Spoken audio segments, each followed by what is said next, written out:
Harka fuuna daawwattoota furdiftoota keenya shamaa kan jirtu baga nagaan jiraatan bakka hojjettanii nageenyi rabbii isin bira haa jiraatu. Salaamtaan teenya jaalalaa onnirraa burqutee bakka jirtanitti isin bira haa geessu isiniin jenna.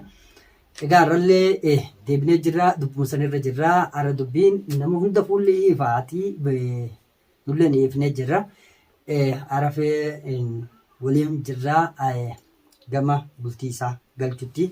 Tarkaanfachuu fi isa walilleedhaan marii xiqqoo takka qabnaa adeemsi irra jiru irraan tana garagaa gulantaan baatee deebi'uudha qabdii abbaalleen gaa hanga ifaajjee hanga laffee hanga rakkatee deemutti jiru hundi keenya walumaan arkaa jirra. Rabbiin gargaare asiin geenye silaa talti takka erga heerumtee eegartee bultii jaartee manuma ofiitiin toltii.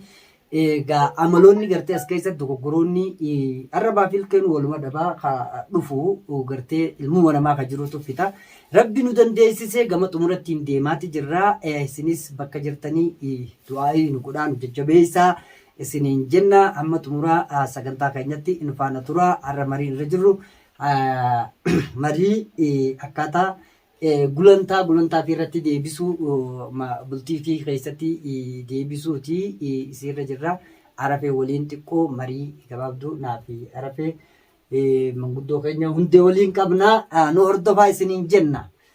Hayyee hundee dubbiin akkasii dubbummaan dubbiristeeti dhuguma shakkii waan fidees takka illee jiru as keessa galtee yaasa durumaa'u waan hojjetame garuu akkaataatti dhumutti waliin gatatteenye akka heera Oromoo sana teenye haasonyeeti siif galchina jechuudha. Maal godhuu qabdaa waan dabarsitee waan dabaree immoo yaadachuun san waan biraa miidhaa biraa akka fidduuf otoo hin taane akka san daran jaalalti teessan cimtee gartee babal'attuuf isiniif siifis isin lamaan walitti finnisii galchina. Nama waan tokkoon dhagees keessatti dhiifama naa godhi.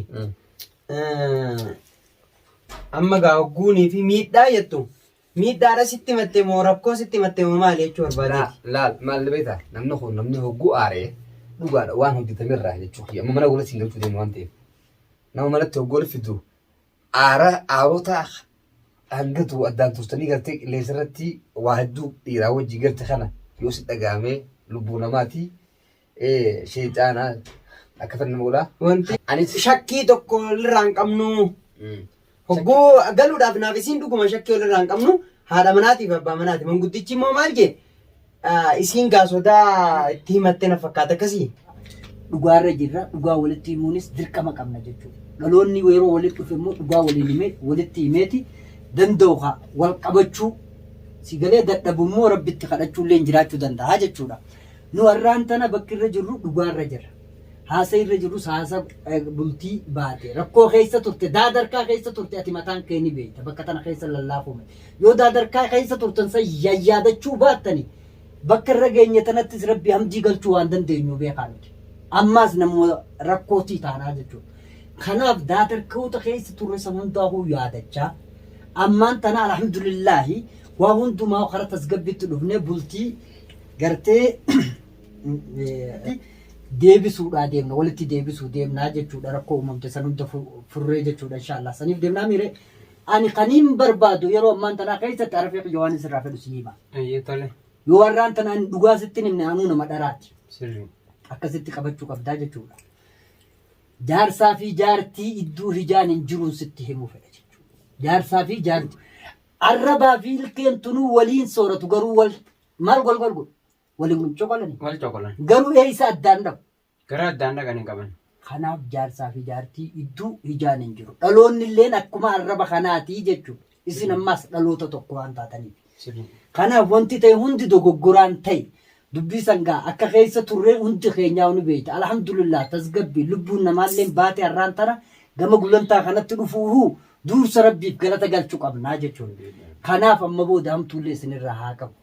Bultii ta'e ija duraan ilaaltuun caalaa si galee akka ilaaltu waan duraan gootuuf gammachuu duraan gootuuf caalatti akka gammachiifattu akka san caalatti qabattuun sitti dhaammadhaa jechuudha.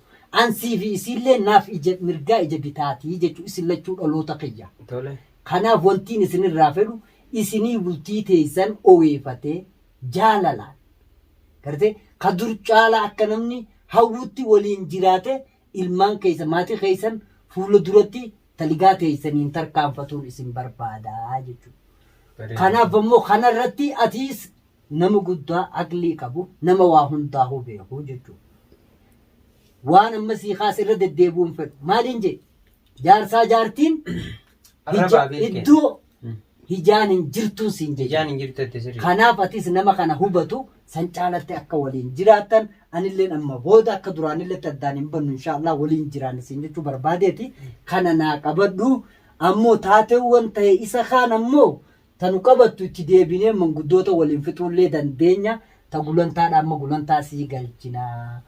Amma ta mucaa sanii akkam gootan mucaa badii balleessisan. Ta mucaadha dubbii isaa akkam gootaniin bareedaadha. Itti kennine dirqama jechuun waan silaa bahillee fidi jenneeni.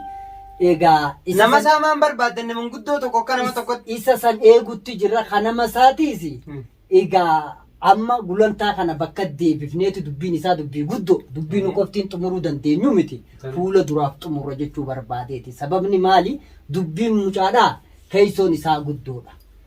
Nu qabachuullee waan dandeessuuf nama dabalannee fixuullee dandeenya waan ta'eef san akkasimma gulantaa kana firraa bultii tarakaa bakka itti deebifneeti san walumaanuu itti deemna siin jechuu barbaadeeti inshaallah. Dura bultiin gulantaan baatee ala jirtu tarakkoon honga qabne dilli kun irraa uumamte tun bakkatti nu waa deebitu atilleen isa kanaan booda isii qabachuu danda'u rabbi si haa godhuun siin ja'a. Silaa isiinis nu bira jirti intala teenyaatis ilma keenya dhaloonni beekaa Oromoon akka jedha beeyse addunyaa tanarra jaa Oromtichi heera Oromoo keessa addunyaa tanarra namni jiru shan qofaa jaa Oromoon. Shanan jiru kun addunyaarraa beeka. Mee addunyaa tanarra namni jiru danuudha. Akkamitti shan ta'etu jira bakka tana keessa. Akkamitti shan ta'e. Chaayinaa jira, Arabaa jira, maal gaa Oromoo jira, Tigiree, biyyuma Islaanii jiru jennu san keessaa sabaa sablammoota meeqaatu jira maqaan gosa addunyaa tana keessa namni jiru shan qofa akkamitti jee Oromoon heera isaa keessatti siin jee. Kana wanni jeef Oromooni duruma uumamaan beekumsa rabbi kenneef. Shananni jira jee Oromooni tokko naa lakkaa'isiifin hima. Ana taakkaa Tokko. ati obboleessa kiyyaa lama. Lama. Isiin obboleettii teenya sadii. Haadha teenya. Abbaa keenya. Shanan kana qofa addunyaarra jira jechuu Oromoon. Duuba gaafa shanan kana qofa taane ammas jechuu wallaalummaa teenyaaf haadha kaan keessa jirra malee gaafa shanan kana qofa taane eenyutu eenyu miidha siin jechuu Oromoon as deebi'e. Ati obboleettii tee ni miitaa boo? Obboleessa kee ni miitaa? Haadha tee ni miitaa? Abbaa kee ni miitaa?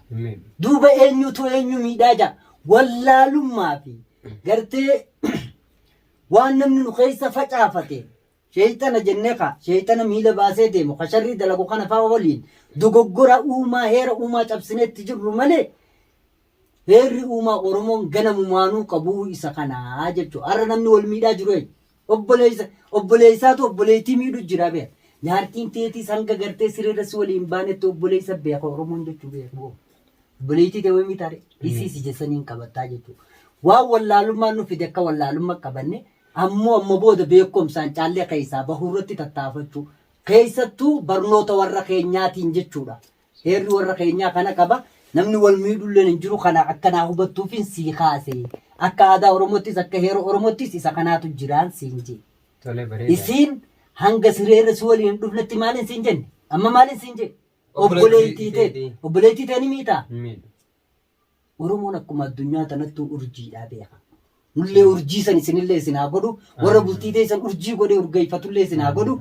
Akkasi bultii ta'e akkasi jabeeffattuufin siin. Wataateewwan kana dura kaatee sammuun namatti hasaasuu yaada garaagaraa sitti kaasuu ni danda'e. Sani wallaalummaa fi doofummaa akka taateen firraa jambar goote bultii ta'e akka dagaagayfattuun si himuu barbaade bultii ta'e siif galchinaa qophaa'in siin jechuu barbaada.